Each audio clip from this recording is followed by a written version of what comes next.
ہماری شاندار تاریخ۔ السلام علیکم۔ دن خون کے ہمارے یاروں نہ بھول جانا، دن خون کے ہمارے یاروں نہ بھول جانا، خوشیوں میں اپنی ہم پر آنسوں بہاتے جانا۔ بر مزار ماں غریباں نئے چراغے نئے گلے، بر مزار ماں غریباں نئے چراغے نئے گلے، نئے پرے پروانہ سوزد نئے نوائے بلبلے۔ دوستو، گزشتہ ایپیسوڈ کے اندر ہم نے آپ کو جنگ آزادی اور بھارت کے دستور میں مسلمانوں کے کردار کے بارے میں بتایا تھا۔ اب جنگ آزادی کے بارے میں آپ کو دو دلچسپ اور درد سے لبریز غم انگیز داستانیں بتانے جا رہے ہیں۔ ایسی داستانیں کہ انہوں نے برطانوی پارلیمنٹ تک جا کر اور برطانوی سپریم کورٹ تک جا کر عدل کے لیے، انصاف کے لیے دروازہ کھٹکھٹایا اور شاندار جیت حاصل کی۔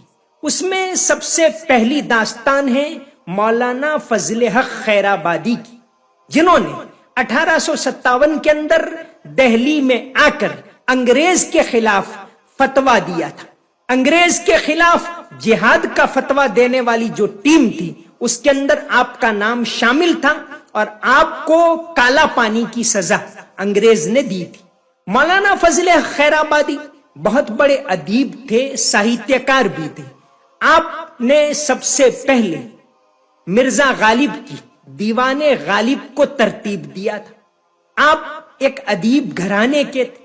آپ کے بیٹے مولانا عبدالحق خیرآبادی، وہ بھی شمس العلماء کا لقب پائے تھے۔ ان کے پوتے مزتر خیرآبادی، وہ بھی بڑے شاعر گزرے ہیں، اردو کے مشہور شاعر گزرے ہیں۔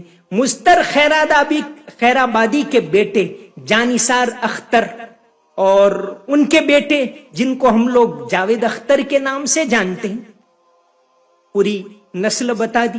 مولانا فضل حق خیرآبادی نے دہلی میں جا کر انگریز کے خلاف جہاد کا فتویٰ دیا، اور جو بہادر شاہ ظفر نے جو کور کمیٹی بنائی تھی، جنرل بخت خان، مولوی سرفراز علی، ان تمام کے ساتھ شامل ہو کر انہوں نے جنگ کی قیادت کی۔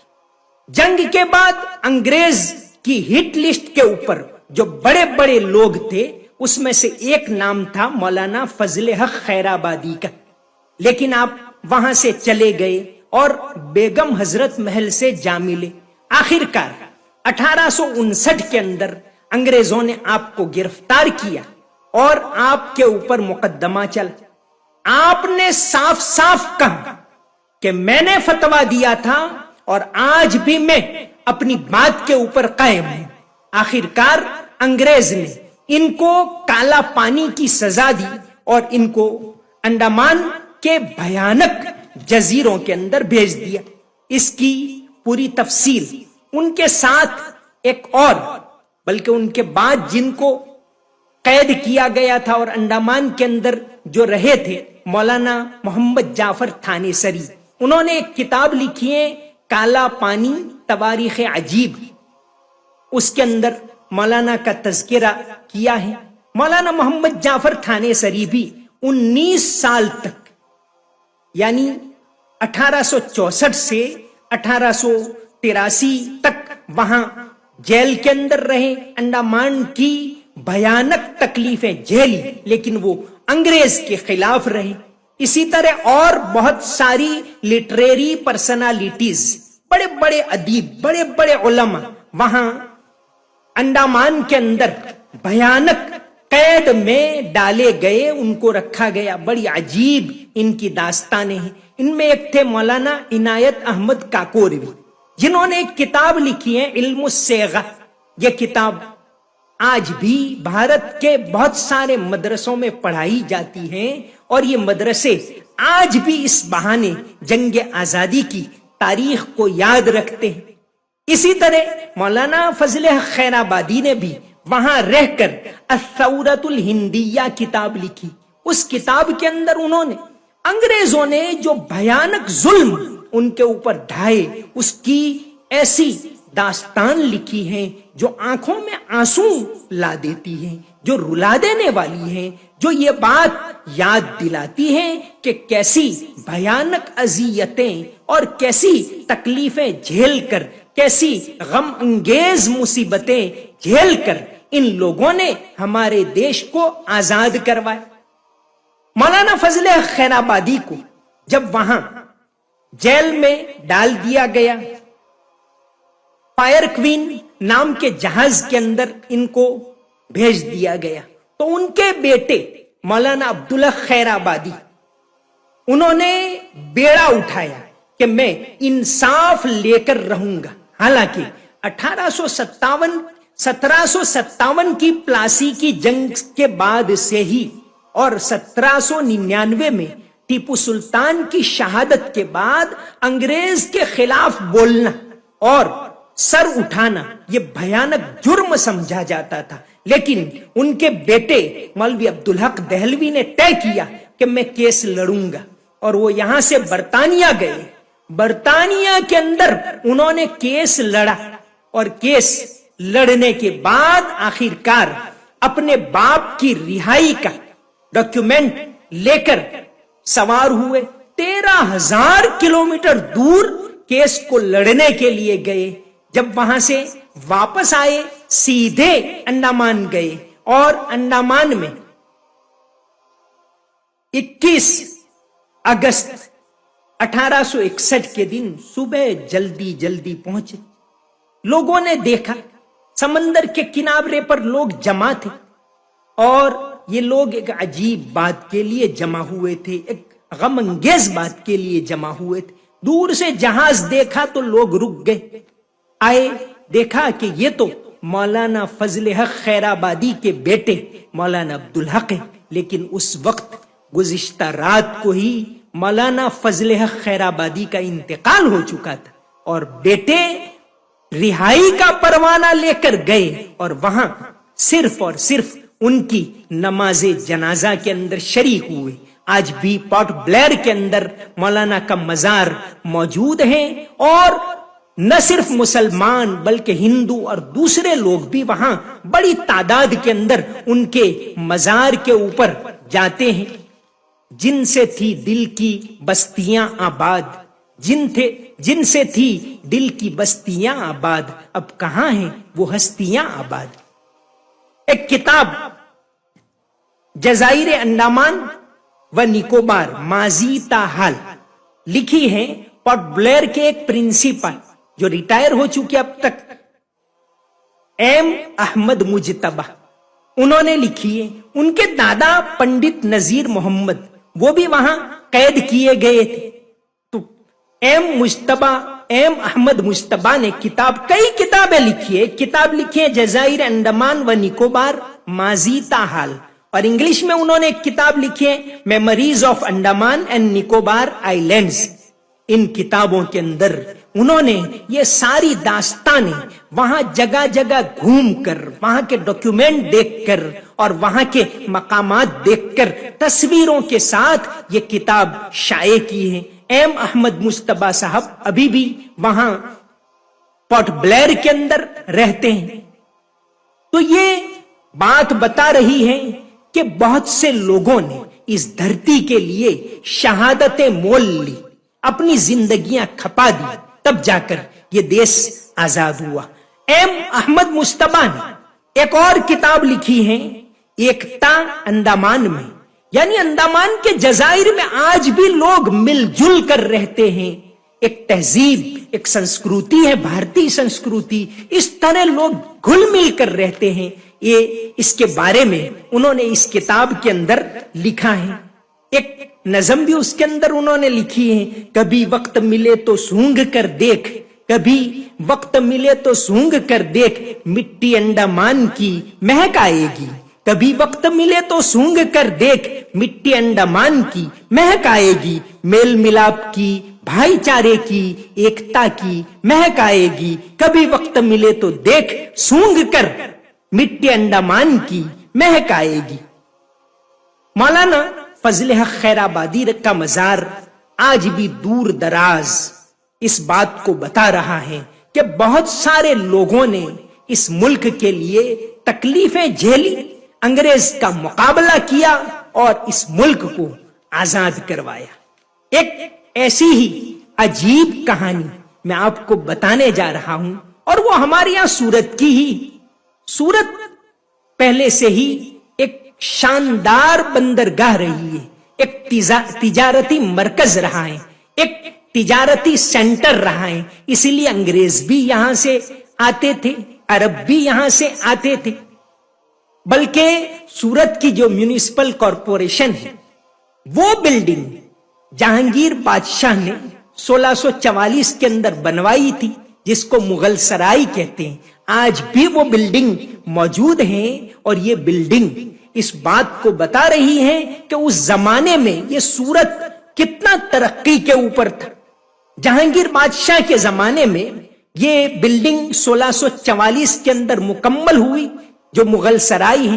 آج بھی وہی بلڈنگ ہے جو میونسپل کارپوریشن ہے، صرف اتنا اضافہ ہوا ہے کہ انگریزوں نے وہاں ایک ٹاور کلاک گھڑی لگائی ہے، باقی سب وہی بلڈنگ ہے۔ سورت municipal.gov.in کے اوپر بھی اس کی تفصیل موجود ہے۔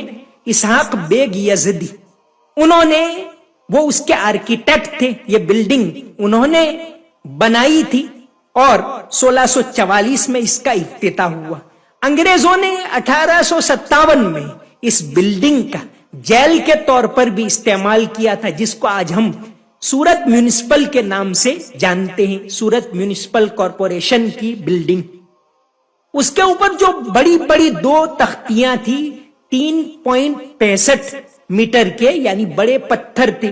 ASI کے ایک افسر AD بینرجی صاحب نے اس زمانے میں ان دونوں پتھروں کو پرنس ویلس میوزیم ممبئی کے اندر منتقل کیا، جس کو آج کل چھترپتی شیواجی میوزیم کے نام سے جانتے ہیں۔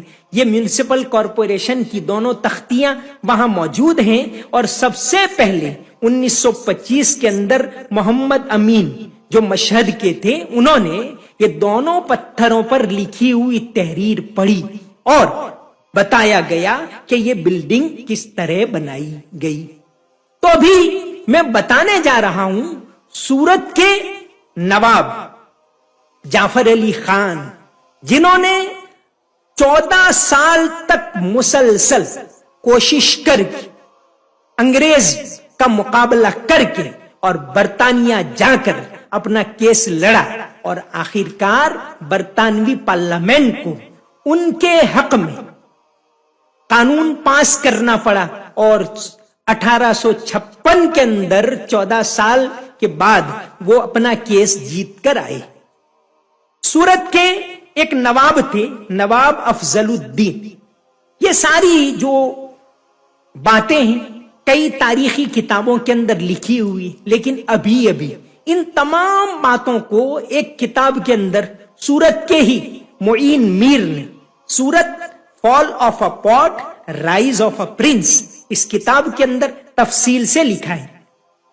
نواب افضل الدین کا کوئی بیٹا نہیں تھا، ان کی 2 بیٹیاں تھیں، اس میں ایک بیٹی تھی محترمہ بختیار۔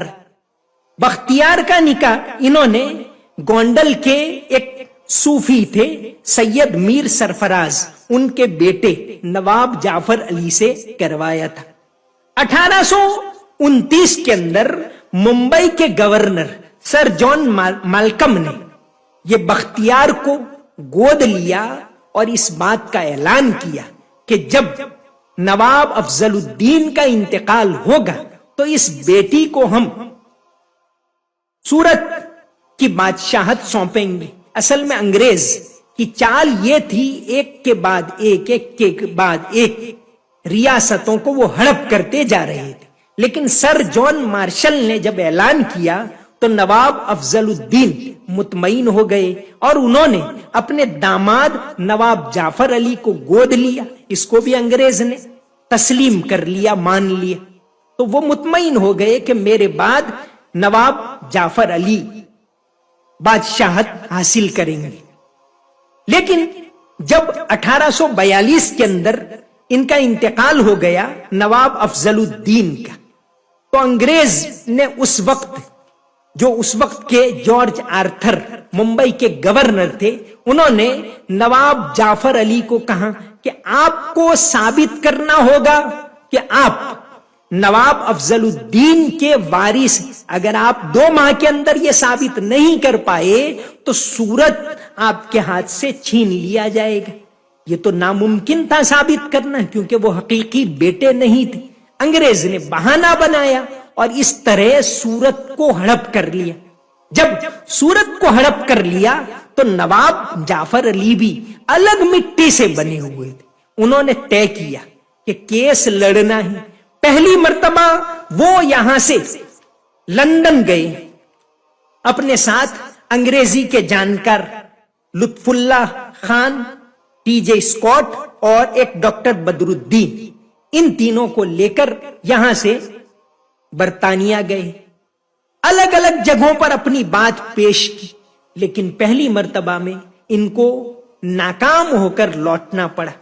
انہوں نے ہار نہیں مانی، پھر دوسری مرتبہ گئے اور وہاں کے ایک پارلیمنٹرین براؤننگ تھے، وہ بات سمجھ پائے، کیونکہ ان کو پتا تھا کہ کمپنی سرکار انڈیا کے اندر ظلم کر رہی ہے، تو انہوں نے ان کا ساتھ دیا اور اس طرح نواب جعفر علی مسلسل کیس لڑتے رہے۔ آخر کار 14 سال کے بعد 1856 کے اندر برطانیہ کی پارلیمنٹ نے ہتھیار ڈال دیے اور ان کا کیس پارلیمنٹ کے اندر چلا۔ پارلیمنٹ میں 213 کے خلاف 26 ووٹ سے نواب جعفر علی اپنا کیس جیتے اور 1857 کے اندر بھارت میں واپس لوٹے۔ جس زمانے میں انگریز کے خلاف بولنا جرم سمجھا جاتا تھا، جس زمانے میں انگریز کے خلاف آواز اٹھانا ممکن نہیں تھا، بڑا خوفناک ماحول تھا، ایسے وقت کے اندر نواب جعفر علی نے برطانوی پارلیمنٹ کو ہلا دیا، برطانیہ تک کو ہلا دیا اور اپنا کیس جیت کر بھارت کے اندر واپس آئے۔ یہ ایک لطف کی بات ہے، ایک خوشی کی بات ہے، ایک شاندار بات ہے اور ہماری تاریخ کا، ہمارے اتہاس کا ایک روشن چیپٹر ہے کہ وہ وہاں جا کر اپنا کیس جیت کر آئے۔ تو یہ عجیب داستان ہے۔ ایسی ہی داستانیں ہماری تاریخ کے اندر بھری پڑی ہیں۔